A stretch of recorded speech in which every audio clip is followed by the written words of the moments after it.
Hello everyone, this is Asra Sultana, Assistant Professor in Triple Department working in ISL Engineering College.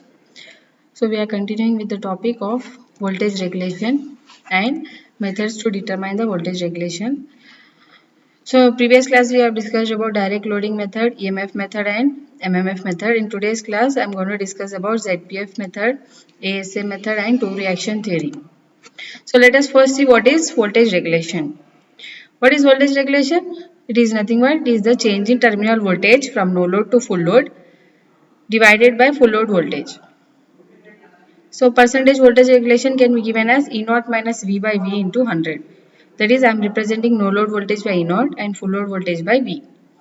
So in some textbooks this E naught can be represented by E phase and V can be represented by V phase. So I have written here one more formula for voltage regulation, that is E phase minus V phase by V phase into 100, or it can also be written as E naught minus V by V into 100. So voltage regulation is nothing but it is the change in terminal voltage from no load to full load expressed as a fraction of full load voltage. So different methods to determine the voltage regulation are direct loading method, EMF method, MMF method, ZPF method, ASA method and two reaction theory.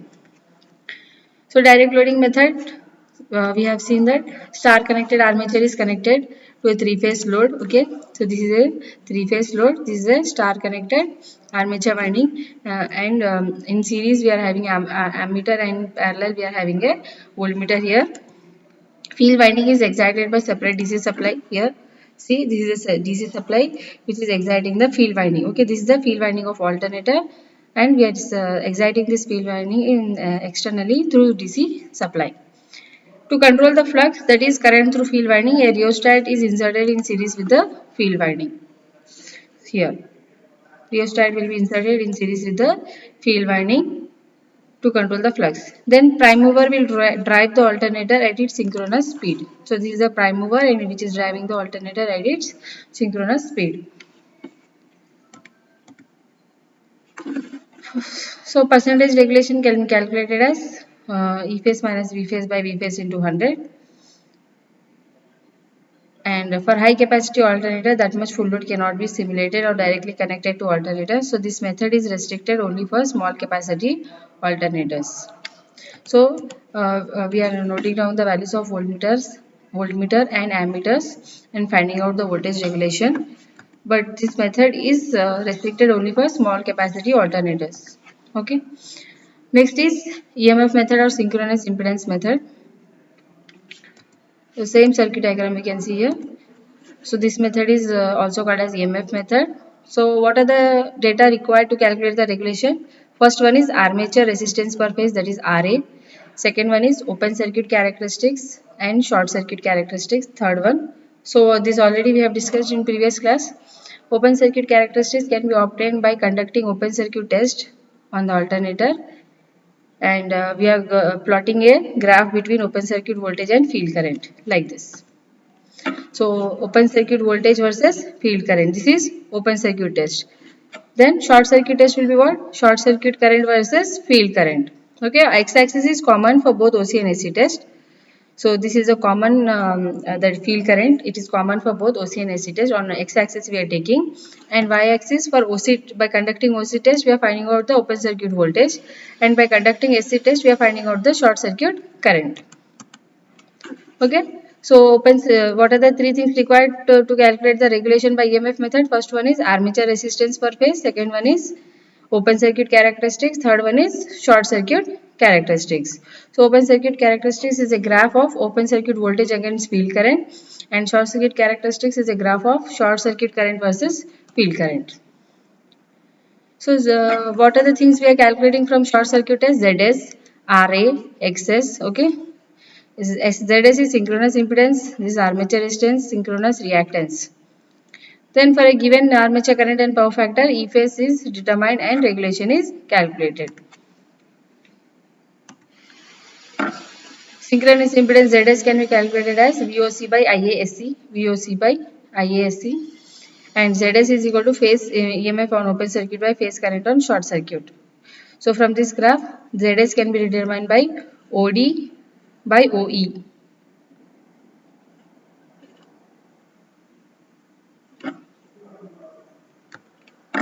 Zs is equal to root of Ra square plus Xs square. Now from this equation, Zs square can be written as Ra square plus Xs square, or Xs is equal to root of Zs square minus Ra square. E phase is given by under root V phase cos phi plus IARA whole square plus V phase sin phi plus or minus IAXS whole square. Plus sign is for lagging power factor load and minus sign is for leading power factor load. Then percentage regulation can be calculated as E phase, this E phase minus V phase by V phase into 100.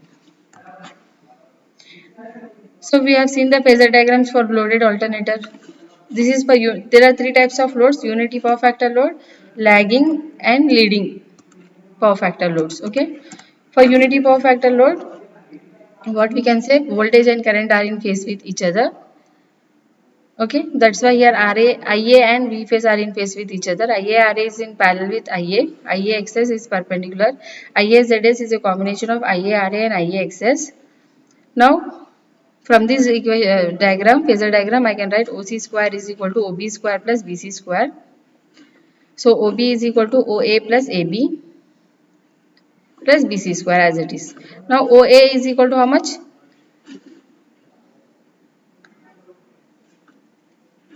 V phase plus IARA whole square plus BC is how much? IAXS whole square.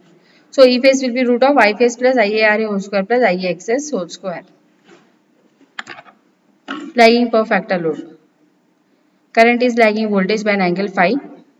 IARA is parallel with IA. IAXS perpendicular to IARA.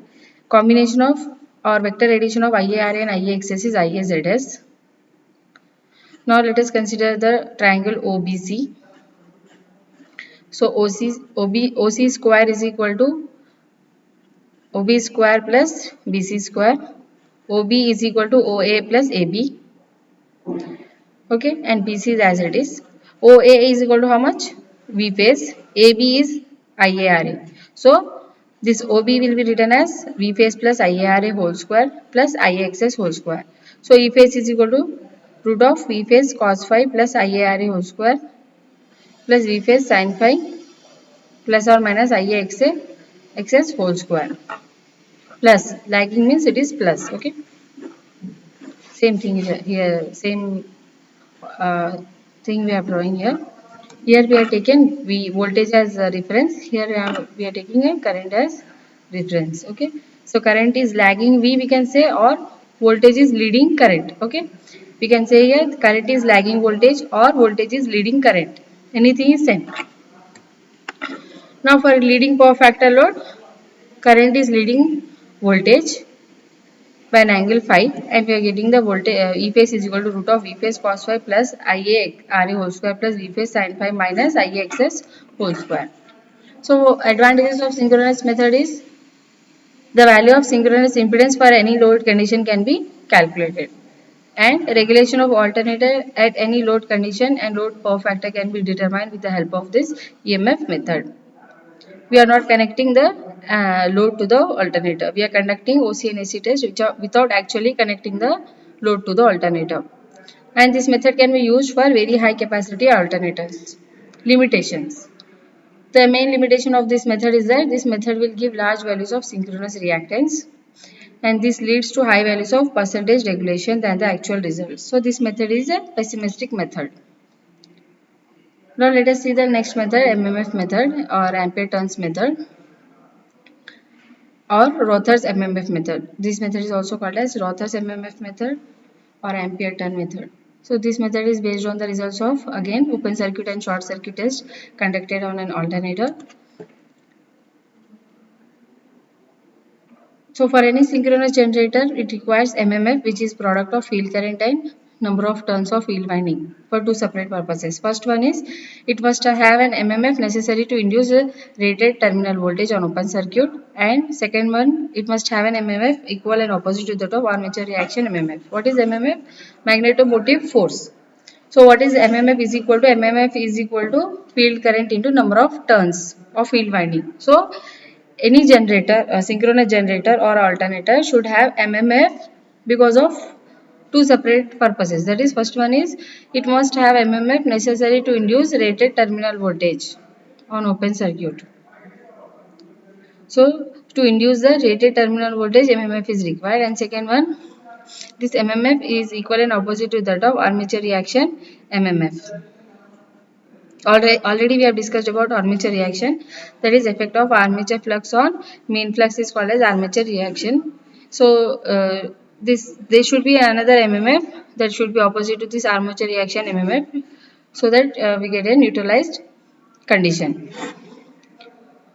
So OC and SC test should be conducted. First one is to determine the voltage regulation by using MMF method.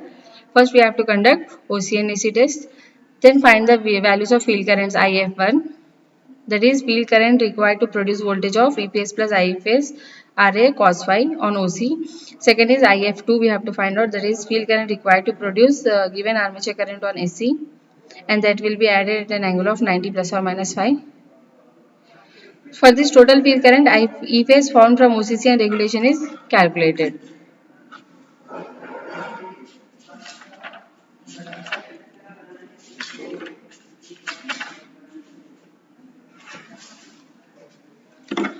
So field current versus short circuit current and field current versus open circuit voltage, we are plotting a graph and we are finding out OCC and SCC of this from this graph. Okay. Next is zero power factor or Pottian method of determination of voltage regulation of alternator. So the ZPF method is also called as Pottian method. So the regulation which we are obtaining by MMF and EMF methods is based on total synchronous reactance. That is the sum of reactance due to armature leakage flux and due to armature reaction effect. So this ZPF method is based on the separation of reactances due to leakage flux and that due to armature reaction flux. So this will be more accurate than EMF and MMF methods. So for determining the voltage regulation by this method, we require, first one is effective resistance,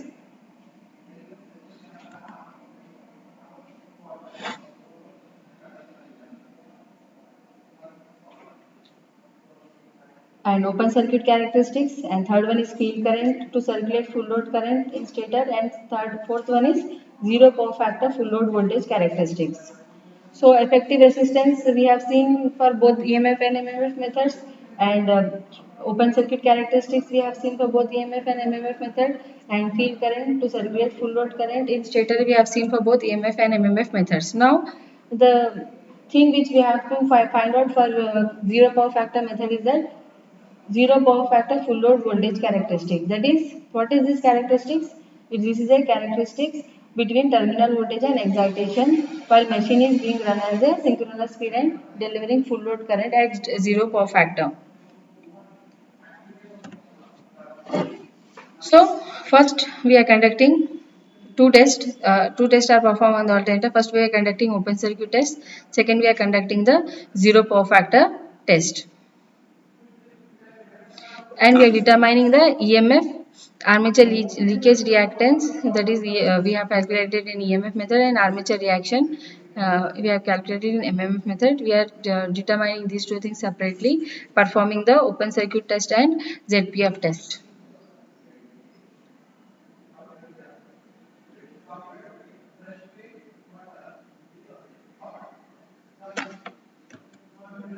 So to perform open circuit test, we are keeping the switch open and prime mover will drive the alternator with a synchronous speed, and potential divider is varied from 0 to rated value.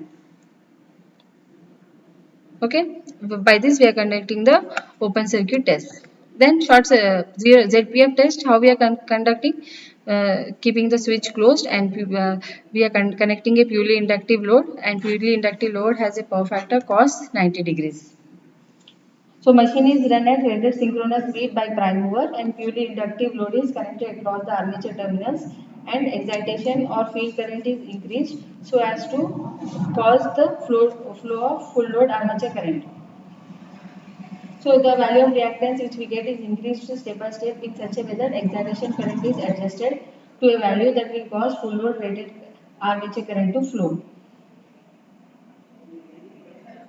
So armature terminal voltages and excitation currents will be noted at each step, and the curve drawn between terminal voltage and excitation current is shown in this diagram. Okay. So voltage versus field current, or open circuit voltage versus field current, or this field current can also be called as excitation currents. And this is called as zero power factor characteristics. That is a characteristics drawn between open circuit voltage and excitation current is called as zero power factor characteristics.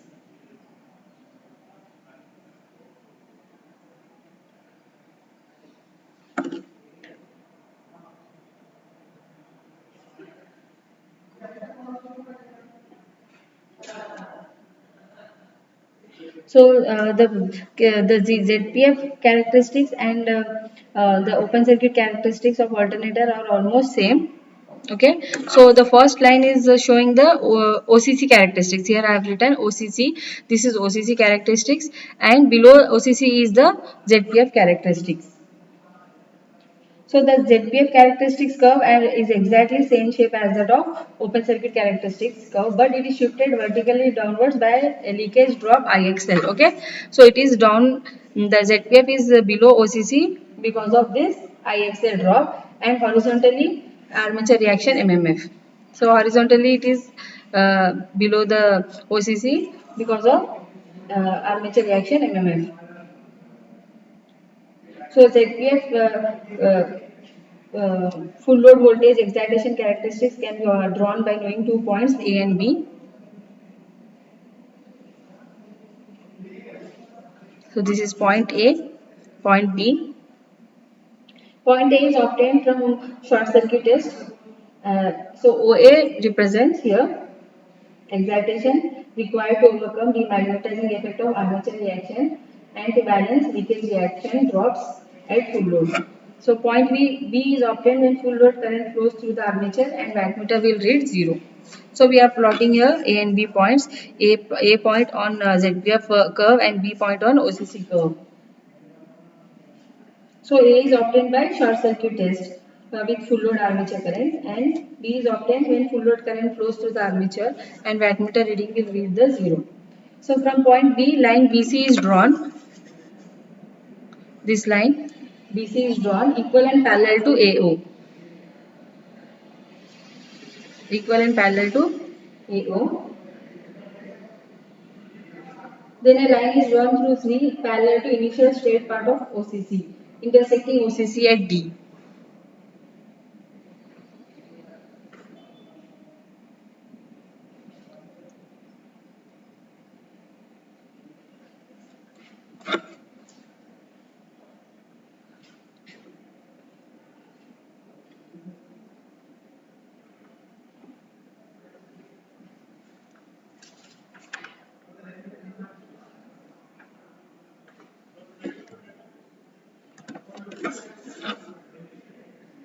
So the triangle is obtained here PQR.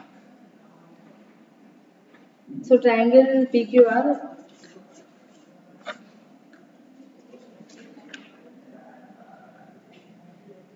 So PQ is representing here armature reaction excitation and the RS is showing here leakage reactance drop IXL. So this triangle PQR is called as Pottier triangle, and Pottier reactance will be given as voltage drop per phase by zero power factor current per phase. Then we are finding out the voltage regulation E naught minus V by V into 100. Okay. Next method is American Standard Association method, that is ASA method. This is a this is an modified form of MMF method.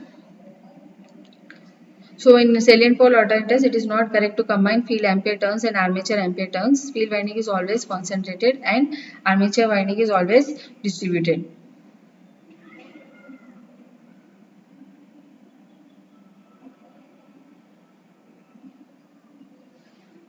So the procedure which we are adopting for determination of open circuit EMF of alternators is as follows. That is, first of all, field current corresponding to terminal voltage is determined from air gap line.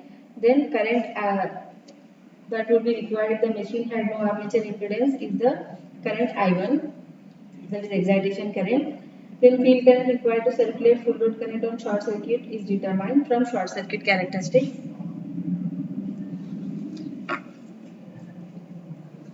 So load induced EMF calculated was done in ZPF method. So as it is here, corresponding to this EMF, additional field current IF3 due to saturation obtained from OCC and air gap line is calculated. IF3 is added to the resultant of IF1 and IF2 for this total field current. Then EF1 EPS will be found from the OCC and regulation is calculated.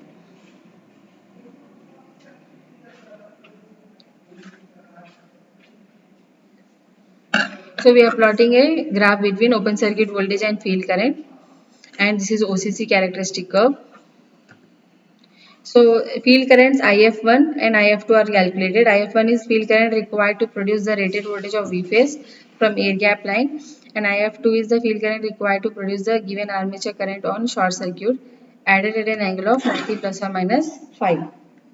Now let us see the two reaction theory, that is salient pole alternators and Blondel's two reaction theory.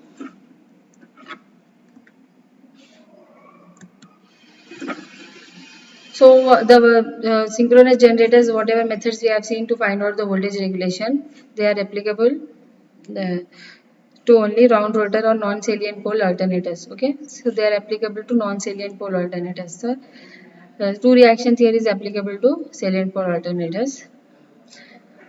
So air gap is uniform throughout, and hence effect of MMF will be same whether it acts along the pole axis or interpolar axis. So reaction of stator is same throughout the, and hence it is called as synchronous reactance. But in case of salient pole machines, air gap is non-uniform and it is smaller along pole axis and larger along the interpolar axis. So these axes are called as direct axis or D axis and quadrature axis or Q axis. Okay. Now in two reaction theory, we can see here there are two axes, that is direct axis or D axis and quadrature axis or Q axis. Because in salient pole machine, air gap is not uniform and smaller along pole axis. So it is smaller along pole axis and larger along interpolar axis. So the axes are called as direct axis and quadrature axis. So effect of MMF when acting along direct axis will be different when it is acting along different from when it is acting along a quadrature axis. Hence the reactance of stator cannot be same when MMF is acting along D axis and Q axis. So as the length of air gap is small along direct axis, reluctance of magnetic circuit is less, and air gap along Q axis is larger, and along the quadrature axis will be comparatively higher. So more flux is produced in D axis compared to Q axis. So reactance due to armature reaction will be different along D axis and Q axis. So reactances are XAD and XAQ. What is XAD? XAD is the direct axis reactance and XAQ is the quadrature axis reactance. So effect of armature reaction in case of salient pole synchronous machine can be taken into two components. First one is acting along the direct axis, and the second one is acting along the quadrature axis. So along direct axis it is coinciding with the main field pole axis, and the flux acting along the quadrature axis is the interpolar region or magnetic neutral axis.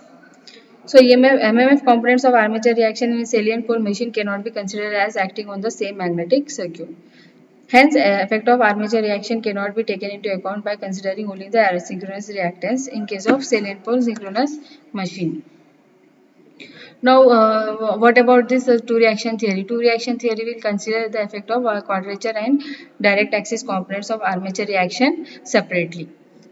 So neglecting saturation, the different effects will be considered by assigning to each an appropriate value of armature reaction reactance separately, XAD and XAQ. So we are considering here the effect of quadrature and direct axis components separately in case of two reaction theory.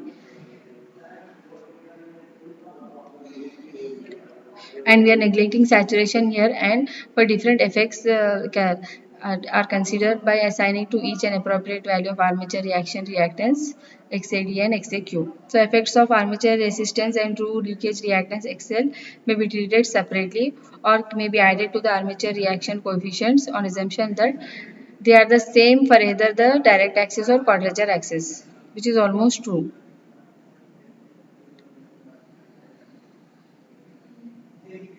So combined reaction values can be expressed as XSD is equal to XAD plus XL, and XSQ is XAQ plus XL for direct and cross reaction axis respectively.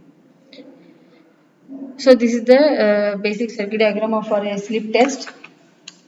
We are conducting a slip test on the alternator for determining the values of XD and XQ.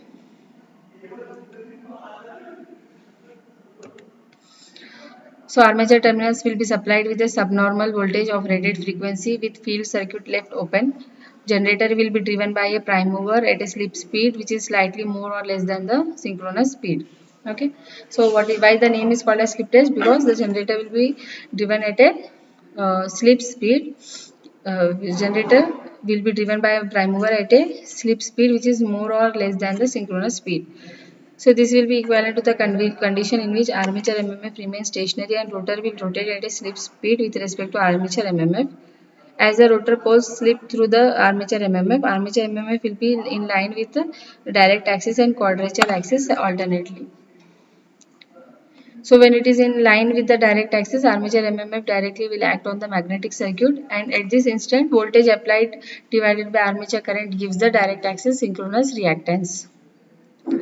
So since XD is greater than XQ, pointers of ammeter readings, the armature current will oscillate from minimum to maximum, and similarly terminal voltage will also oscillate between minimum and maximum values. So when armature MMF coincides with the quadrature axis, voltage divided by the armature current will give the quadrature axis synchronous reactance. So by conducting slip test, we are finding out the value of XD and XQ as XD is maximum voltage by minimum current, XQ is minimum voltage by maximum current. So, two reaction theory for non-salient pole and salient pole machines. For non-salient pole machines, the non-salient pole alternator, air gap is uniform, whereas air gap is not uniform in salient pole machines.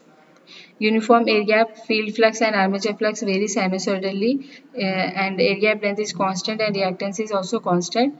Field MMF and armature MMF act upon same magnetic circuit and can be added vectorically in case of non-salient pole machines. Whereas air gap length is not constant and reactance is not constant, and field flux and armature field flux cannot vary sinusoidally. MMF will act different in case of salient pole machines. So this is the case for two reaction theory we have seen. Okay, that is field flux and armature flux cannot vary sinusoidally, and MMFs acting are different. So according to this theory, armature MMF is divided into two components, that is direct axis ID component acting along the pole axis, that is direct axis ID, and components acting at right angles to the pole axis, that is quadrature axis IQ. So ID can be magnetizing or demagnetizing, whereas IQ is cross magnetizing. So in this diagram we can see here, this is direct axis, ID, direct axis. Red line is showing direct axis, and violet line is blue line is showing the quadrature axis IQ. Okay. The reluctance offered to the MMF will be lowest when it is aligned to with the field pole flux, direct axis, D axis, and reluctance offered to MMF will be highest when it is 90 degrees to the field pole flux, that is quadrature axis or Q axis. FF is the MMF wave produced by field winding along direct axis. Thanks everyone for watching the video. So we have completed the various methods of determination of voltage regulation of an alternator. Thanks for watching the video.